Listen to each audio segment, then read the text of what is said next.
Portugal exigem. Ora, e há aqui um problema de que nós andamos distraídos, a assobiar para o lado, não é? Como eu costumo dizer, a assobiar para o lado, e estamos naquele momento em que alguém nos bateu no ombro e disse assim: atenção, vocês têm que pensar de outra maneira.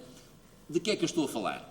Estou a falar do modelo económico que se instalou em Portugal nos últimos 20 anos, e não vamos aqui discuti-lo em pormenor, que foi a tendência, de facto, impressionante para em Portugal se favorecerem as atividades e os serviços não transacionáveis internacionalmente.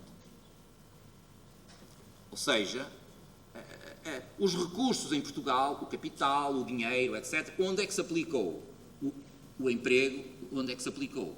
Aplicou-se, sobretudo, em setores abrigados da concorrência internacional. Em setores que não geram necessariamente receita de exportação. Portanto, ou seja, dito em termos mais crus, como costuma dizer, por exemplo, pessoas como o Daniel Bessa, em termos mais crus, em setores que não contribuem rigorosamente nada para a redução do déficit externo em Portugal. Ponto.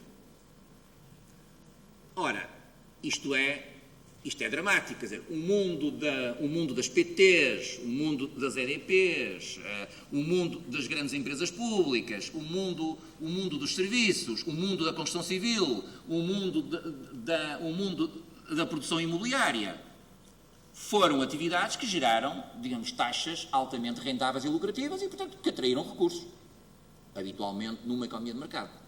O problema é como é que financiamos isto.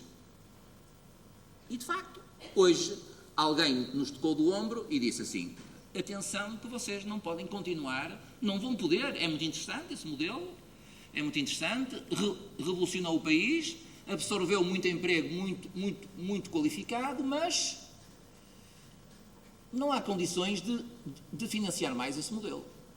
Portanto, o que é que isto implica do vosso ponto de vista? Vão diminuir abruptamente, no futuro próximo, as oportunidades de criação de emprego nos setores não transacionáveis.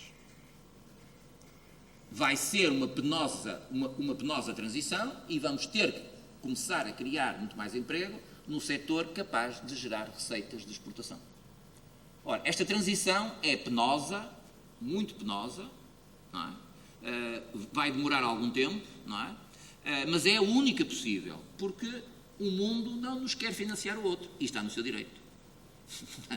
Ora, grande parte da absorção do topo da pirâmide do emprego em Portugal foi neste tipo de setores que se fez. Não é? Eu costumo dizer que basta uma visita, mesmo que não se compre nada, é suficiente uma visita no fundo, à parte alimentar, por exemplo, do El Corte Inglês em Lisboa, a fim de perceber a massa crítica de jovens quadros, de elevadas qualificações, que personificam e protagonizam o modelo da aglomeração lisboeta, que é, sobretudo, setores de bens não transacionáveis. É suficiente essa visita. Aliás, se nós a fizermos ao El Corte Inglês em Gaia, a população é totalmente diferente. E não é por acaso, porque essa massa crítica não está cá em cima, está lá em baixo. Não é? E, portanto, não são muitas que podem ir usufruir do poder de compra de instituições desse tipo. E, portanto, a fim de terminar, e espero que estas mensagens sejam úteis, não é? Há aqui uma questão em que eu gostaria de me fixar, porque me parece que são as grandes tendências de alteração das organizações universitárias e politécnicas e as formações ligadas à pós-graduação, que é aquilo que eu costumo chamar a questão da aprendizagem em direção à empregabilidade e à procura ativa de emprego. Ora bem, e portanto, eu antevejo, e tenho pena de não viver esta questão já internamente, porque acho que isto vai ser muito desafiante das instituições. Isto vai implicar, na minha perspectiva, uma organização da oferta de ensino superior totalmente distinta da que nós tivemos nos últimos tempos. E porquê?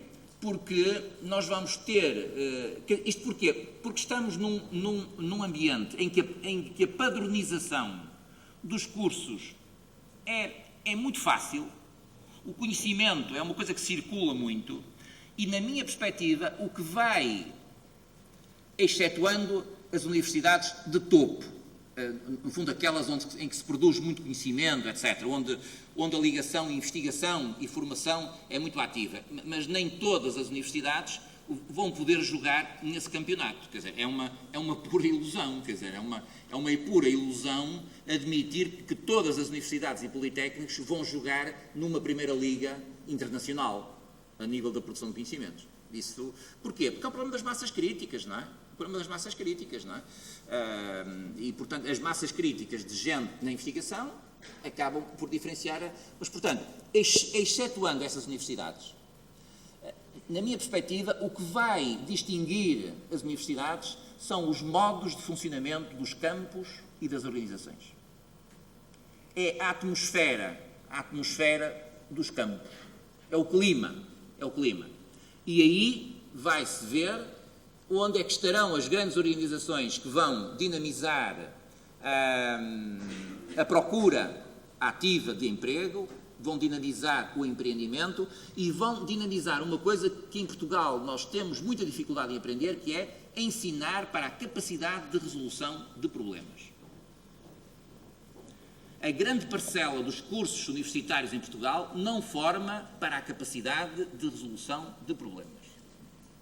Forma para uma outra coisa qualquer, mas não forma decisivamente para a capacidade de resolução de problemas.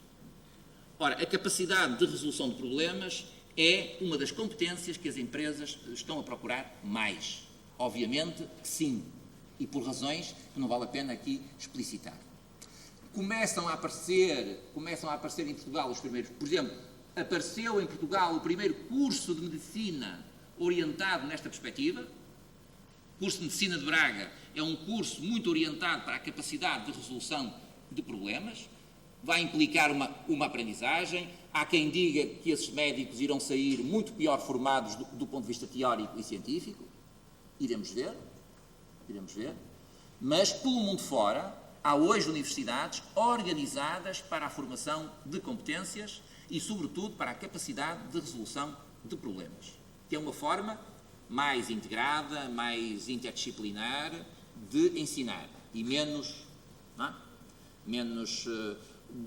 por exemplo, na Universidade do Porto e no ensino superior digamos aqui na região do Porto, é extremamente difícil colocar as universidades a cooperar entre si para realizar alguns mestrados integrados.